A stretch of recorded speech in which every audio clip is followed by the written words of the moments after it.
Ya lo tengo en línea al senador David Hirsch, a quien lo saludo. David, buenos días.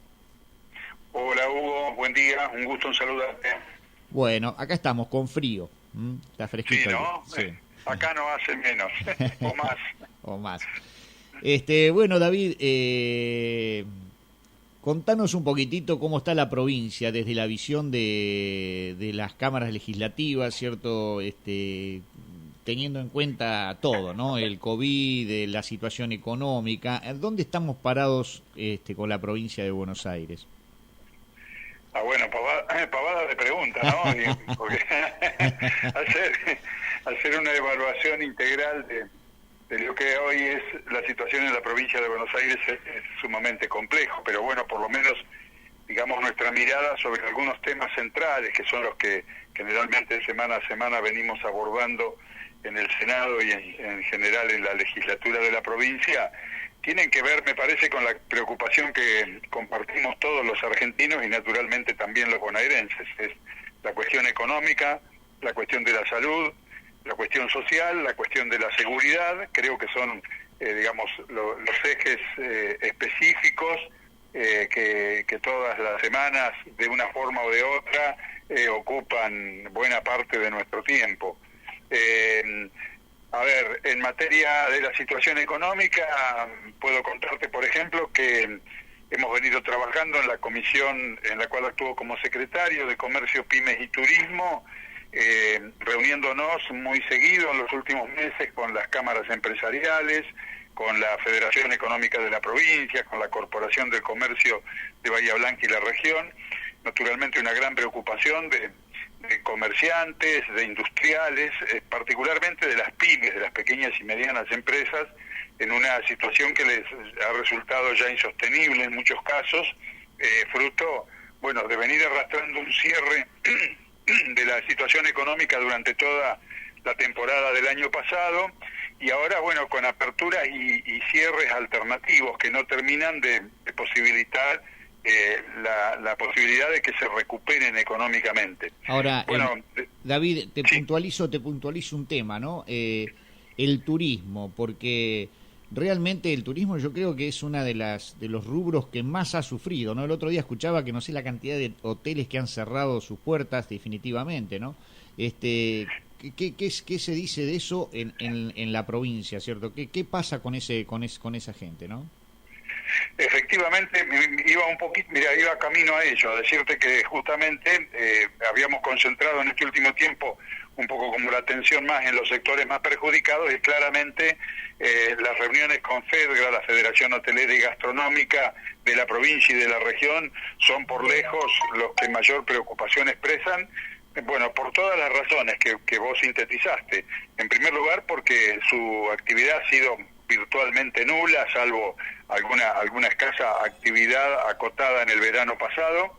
En segundo lugar, que no ha habido medidas contundentes para acompañar o apoyar o sostener a ese tipo de actividad. En muy pocos casos, dicen que alrededor de un 30% han recibido algún tipo de ayuda para sostener salario. Pero bueno, esta actividad no puede trabajar en forma menguada, como nos explican siempre, decir, bueno, con un aforo del 30 o el 50% no es posible tener a veces un restaurante abierto con todo el personal o un hotel abierto que hay que calefaccionarlo íntegro, calentar el agua de las piletas en forma íntegra, etcétera, para que vaya el 30% de la ocupación del establecimiento. Es inviable, y esto efectivamente ha provocado el cierre de innumerables hoteles que son en definitiva fuentes de trabajo y que va a ser muy complejo de recuperar, porque son empresas que, digamos, han tratado de aguantar lo más posible y han consumido su ahorro, su capital en tratar de sostener, pero es una situación compleja. La provincia, digamos, no tiene el recurso y no tiene posibilidades de tomar decisiones de tanta importancia como para poder socorrerlas. Sería más una cuestión de orden nacional. Nosotros hemos sancionado una ley de emergencia turística que fue de nuestra autoría, una ley de emergencia económica para el sector, involucraba créditos a tasa muy subsidiada, que le pedía a la AFIP y a ARBA el reordenamiento y digamos de toda la parte impositiva, con beneficios y con prolongación de los pagos de lo ya vencido, etcétera. Pero bueno, son paliativos, no son la solución definitiva. Lo que la gente pide es trabajar, y uno entiende que, bueno, que estas idas y venidas, la provincia en general ha venido siguiendo este zigzagueo que ha tenido la nación en la forma de definir las etapas. Todos comprendemos y coincidimos ahora que fue un error haber cerrado todo el año pasado cuando había tan pocos casos y perjudicar de una manera tan importante la economía y bueno y provocar con ello una situación social que hoy es angustiante, porque estamos, el propio gobierno y la iglesia lo reconoce, en el 50% de la población bajo el nivel de pobreza, y esto es una cuestión angustiante que va a ser muy complejo de resolver, porque el Estado tampoco puede seguir generando recursos indefinidamente para seguir atendiendo cada vez mayor cantidad de planes sociales que en definitiva no han hecho más que sostener la pobreza y no resolverla. Así que es realmente una situación compleja, y no es de pronto la provincia, que insisto está un poco al vaivén de lo que la nación hace. Nos pasó lo mismo con la vacunación, con el acceso a las vacunas. Recién ahora, hace 30 días, hemos votado a pedido del Ejecutivo una ley que le habilita a la provincia de Buenos Aires a adquirir vacunas en forma directa, pero bueno, se toma esta decisión en un momento en que ya los laboratorios de todo el mundo tienen comprometida su producción por este año y por buena parte del año que viene, así que hay que ver si vamos a lograr acceder desde la provincia a mayor cantidad de vacunas adquiridas por el Estado provincial.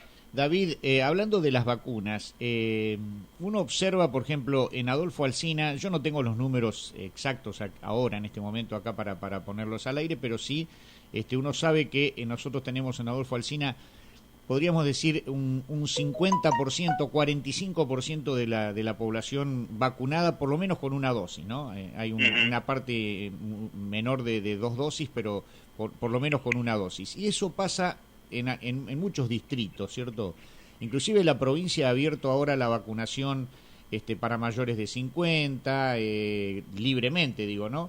Ha abierto la inscripción para mayores de 18 años. Han abierto la vacunación como si en este momento hubiese vacunas para todo el mundo.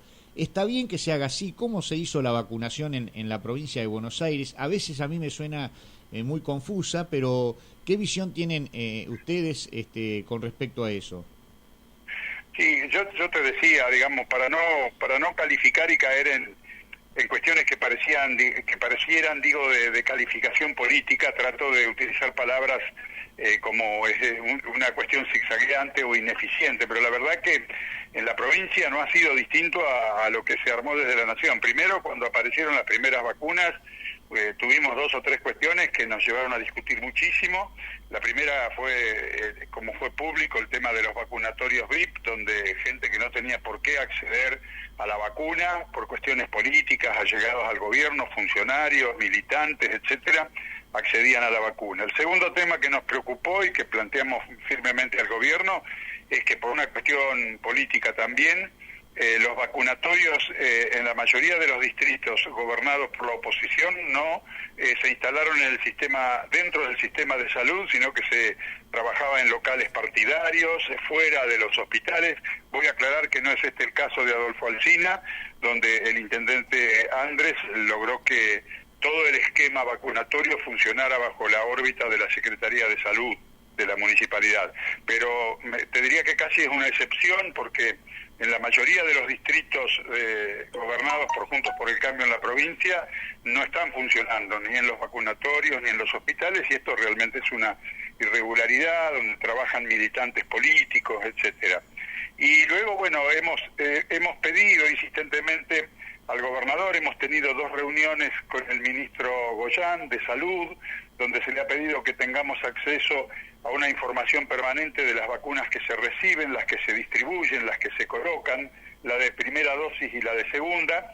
Y la verdad que cuando tenemos las reuniones, bueno, surge el compromiso, los diálogos son buenos, pero después la verdad que el resultado no lo tenemos. Yo sigo, digamos, la evolución de la vacunación en la provincia de Buenos Aires, como lo podés seguir vos, a través de la información periodística. Así que esta es un déficit, una deficiencia que tenemos en la relación con el Estado provincial en ese tema, ¿no?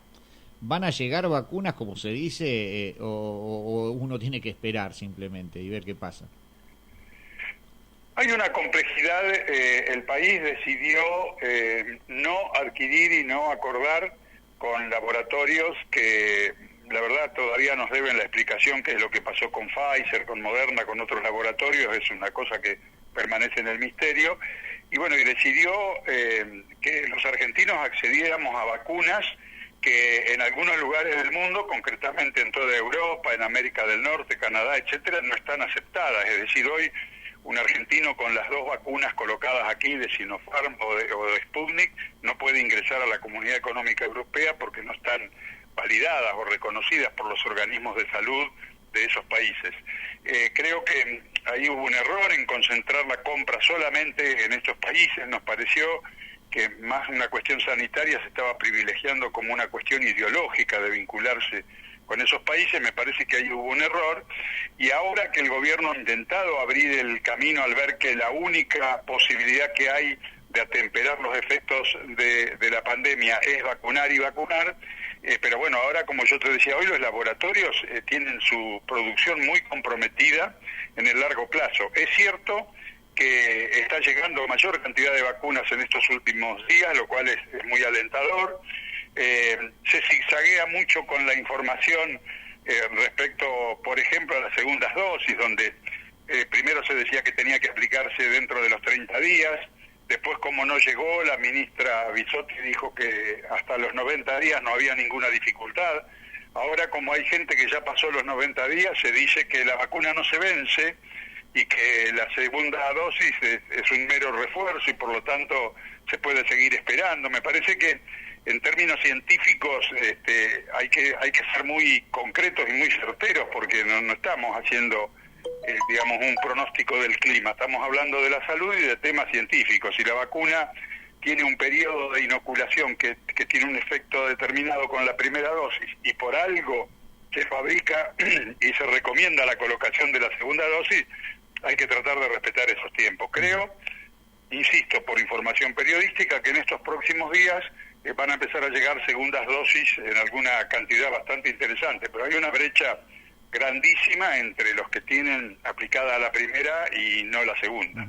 Esto de la negociación con las vacunas, ¿vos crees que tiene que ver por un error de elección simplemente, o porque lo geopolítico ha llevado a la Argentina por ahí bueno, si compras esto no podés comprar aquello? Yo creo que ha habido mucho de esto, lo dije a la pasada, una cuestión, digo, de tipo ideológico llevó a que Argentina, así como en materia política o comercial, privilegia estar cerca de Venezuela, de Cuba, de China, de Rusia, etcétera. También, al definir de dónde venir las vacunas, se orientó para ese lado. Hoy la siguiente negociación y la expectativa que tiene el país es la vacuna cubana. Y bueno, un poco como que seguimos en la misma línea, ¿no? David, te llevo a un poquitito más atrás. Hace poco tiempo la municipalidad tuvo un allanamiento, ¿cierto? Y esto tiene que ver con una causa que viene inclusive desde tu gestión como intendente. ¿Vos nos podés explicar un poquitito cuál es la situación de eso? ¿Qué es lo que pasó? ¿Qué es lo que se busca? Sí, cómo no. Esto tuvo en aquel momento inclusive bastante estado público, se habló y participé de una interpelación en el Consejo Deliberante, donde quedó, creo, suficientemente aclarada toda esta cuestión. Nosotros es un tema complejo porque recibimos, al tomar la gestión en 2011, la existencia de 192 cooperativistas cuyos contratos se vencían pocos días después de que yo asumía. Nos costó mucho. Recuerden ustedes que, digamos, nuestra llegada al gobierno aquí coincidió con el triunfo del kirchnerismo a nivel nacional. La ministra de Desarrollo Social era Alicia Kirchner, y la verdad que nos estaba costando muchísimo poder renovar los contratos de 190 y pico de personas cuyas familias dependían desde el punto de vista económico de ese plano programa cooperativo. Esto llevó a que necesariamente tuviéramos que acordar con movimientos sociales pertenecientes al kirchnerismo, en este caso el movimiento Evita, que nos colocó aquí una persona, Claudio Molina, que venía haciendo este trabajo en otros distritos, concretamente en Pringles, Dorrego y luego también en Puan, que administraban, se había dividido dentro del Ministerio de Desarrollo Social de la Nación. Las cooperativas eran administradas o gestionadas por los distintos movimientos. En este caso el movimiento Evita nos garantizó la renovación de los contratos, lo que efectivamente ocurrió, pero a condición de que esta persona tenía que intervenir en la administración y el seguimiento y el funcionamiento de las cooperativas. Las cooperativas siguieron funcionando, hicimos mucho trabajo a través de ellos en materia de cordón cuneta, de sendas peatonales, de parques, plazas, playones, mantenimiento de parques, espacios verdes, etcétera. Había una situación compleja que era que los depósitos para los cooperativistas venían en efectivo, había que hacer un retiro mensual, dividir el dinero y pagarles en un mostrador. Nosotros esto no nos gustaba para nada porque nos colocaba en una situación incómoda de estar manejando efectivo, dinero, cuando los municipios no pueden ni deben hacerlo, de modo que 3 o 4 meses después de esa situación de haber renovado las cooperativas, logramos cambiar el modelo del convenio con el ministerio. Las cooperativas pasaron a manejarse en forma autónoma por fuera de la municipalidad, solo sostenían con nosotros contratos de trabajo, y además logramos que se bancarizara a los cooperativistas, es decir, que le pasaran a depositar en el banco con una tarjeta de plástico para cobrar.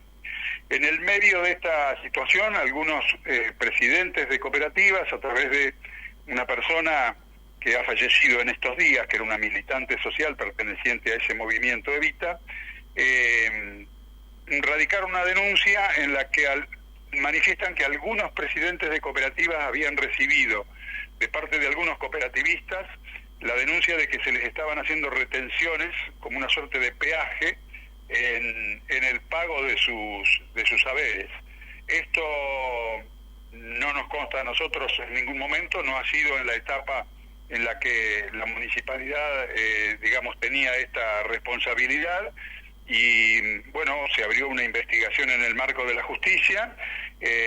Todo lo que buscó la justicia en el allanamiento a la municipalidad era encontrar las actas constitutivas de las cooperativas, que en realidad ya estaban en poder de la justicia porque han sido entregadas por el organismo correspondiente, el Ministerio de Desarrollo Social y el ente que controla las cooperativas, el INAES, y buscaban convenios de trabajo, de obra entre la municipalidad y las cooperativas. Todas esas obras fueron absolutamente ejecutadas, certificadas y pagadas, y cobradas y pagadas, porque sin certificarlas el ministerio no pagaba. Tener en cuenta que el ministerio también era auditado por un contrato que tenía con la Universidad de Lomas de Zamora, que cuando se produjo esa denuncia, no solamente el Tribunal de Cuentas aprobó absolutamente lo ejercido por la municipalidad en esos años, sino que también automáticamente esas denuncias transitan por la Auditoría General de la Nación,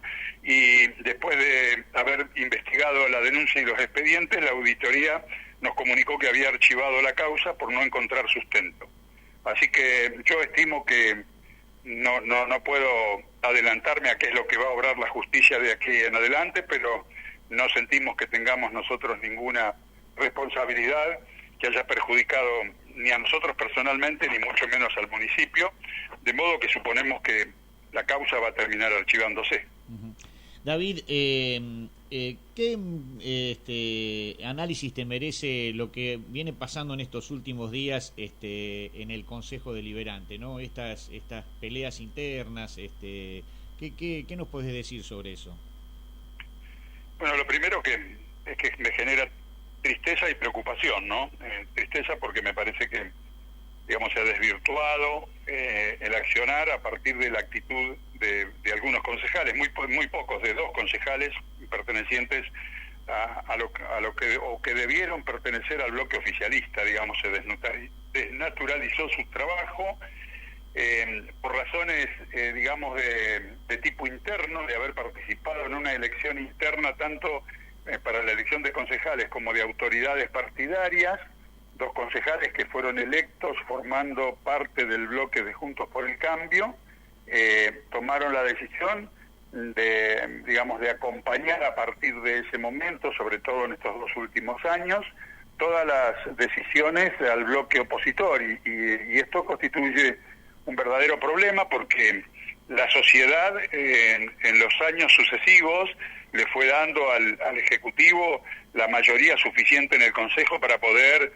tener la dinámica de trabajo y aprobar los distintos proyectos y presupuestos, etcétera, que requiere el Departamento Ejecutivo para funcionar.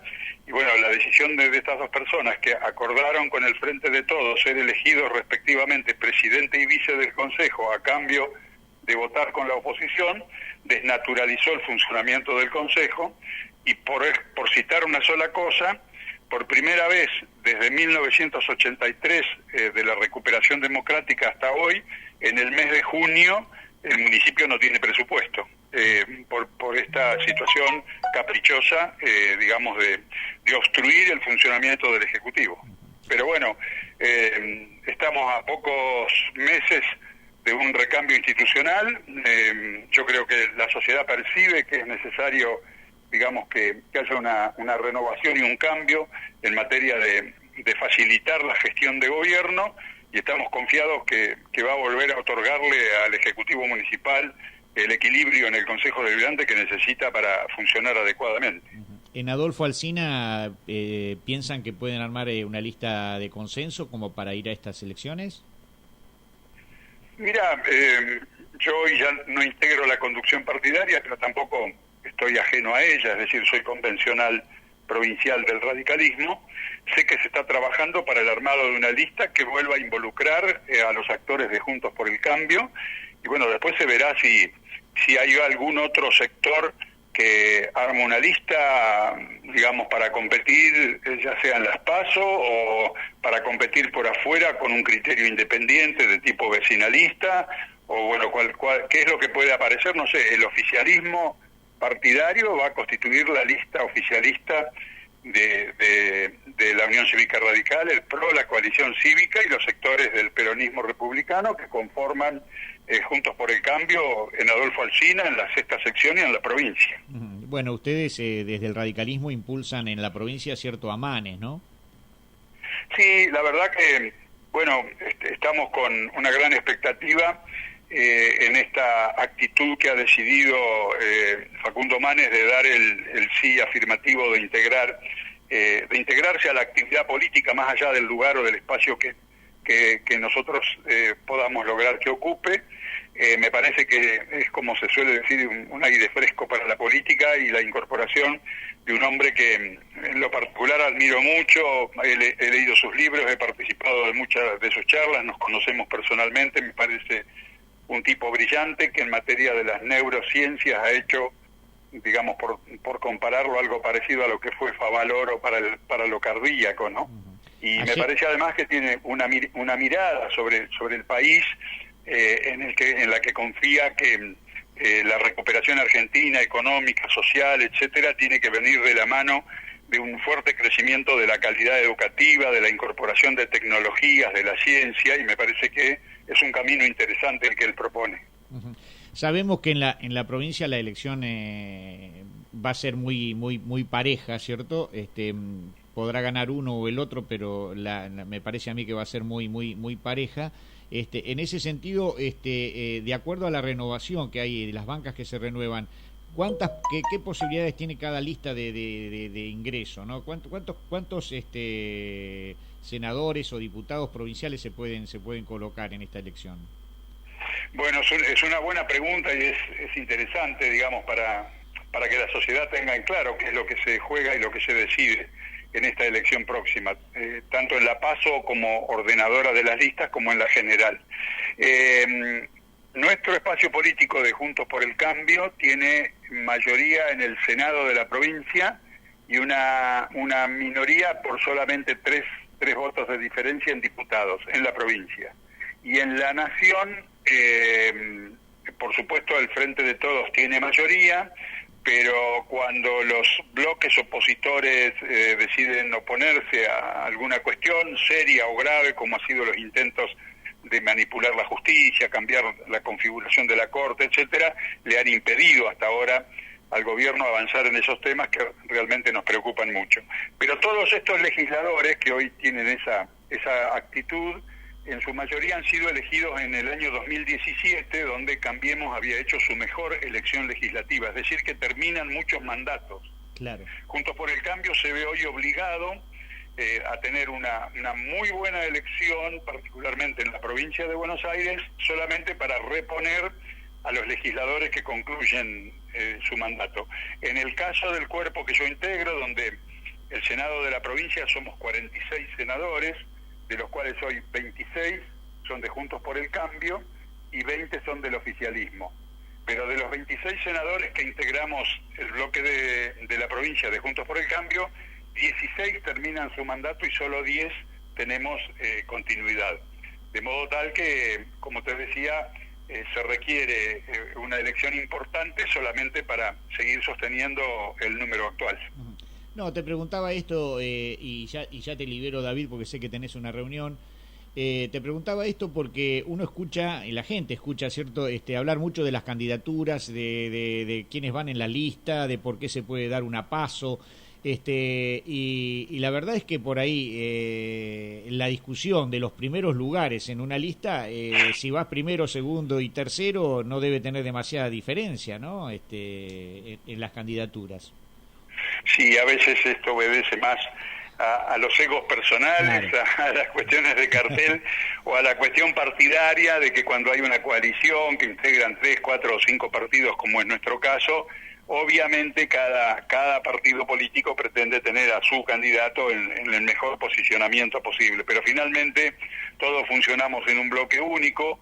Creo que ha sido un ejemplo lo que pudimos hacer. Nosotros no hay muchos antecedentes de que una coalición política formada por 4 o 5 partidos, como es Cambiemos, habiendo perdido la elección en la provincia de Buenos Aires, sostuvo íntegramente unidos sus bloques, tanto en diputados como en senadores, en la provincia y en la nación, y me parece que esto ha sido un gesto importante que además era reclamado por la sociedad, que había confiado, digamos, en más de un 40%, pese a perderse la elección, un 40 y pico por ciento optó por nuestras listas en la última elección, y bueno, había una responsabilidad de por medio que ojalá la gente sienta que estamos tratando de cumplir.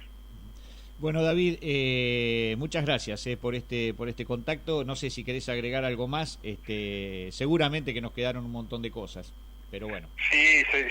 Además hay cosas interesantes para el distrito y la región en materia de obras, de anuncios. Algunas cosas ya está para ser licitada la repavimentación de la ruta 14, que nos toma la zona de Villamasa, y digamos está en muy mal estado, y era una gestión que venía de largo tiempo. Hay algunas novedades que yo prefiero por ahí que las maneje el Ejecutivo Municipal, pero también para Rivera había buenas noticias. Y bueno, y yo termino Adelantame algo, David. Adelantame algo. No, mira, lo de Rivera creo que está muy encaminado, más que en otras oportunidades, el tema de la obra de desagües cloacales, por las que nosotros peleamos tanto durante la gestión de Scioli y de Vidal, sin haber logrado la licitación, pero sí haber logrado el avance de tener terminado el proyecto técnico íntegramente, comprar el predio para donde va la planta, adquirir y normalizar los pequeños predios urbanos que se necesitan para las estaciones de bombeo, y bueno, ahora con todo eso elaborado, se está consiguiendo que entre en presupuesto para hacer la licitación, así que creo que esto va a ser una realidad, y bueno, y algunas otras cuestiones. Ya está en marcha también la ejecución del Fondo de Infraestructura Municipal que votamos nosotros en la legislatura en el momento en que el Ejecutivo nos había pedido la aprobación de endeudamientos. De alguna forma nosotros impusimos, más que pedimos, que parte de esos endeudamientos que tomaba la provincia vayan en infraestructura a través de los municipios, y bueno, hoy ya Adolfo Alsina está ejecutando cordón, pavimento y repavimentación en distintos lugares, en todas las localidades del distrito con esos fondos. Así que hay para conversar algunos temas cuando tengas ganas, yo quedo a tu disposición. Y ahora me incorporo ya mismo a una charla interesante. Hoy cumple 130 años de vida la Unión Cívica Radical.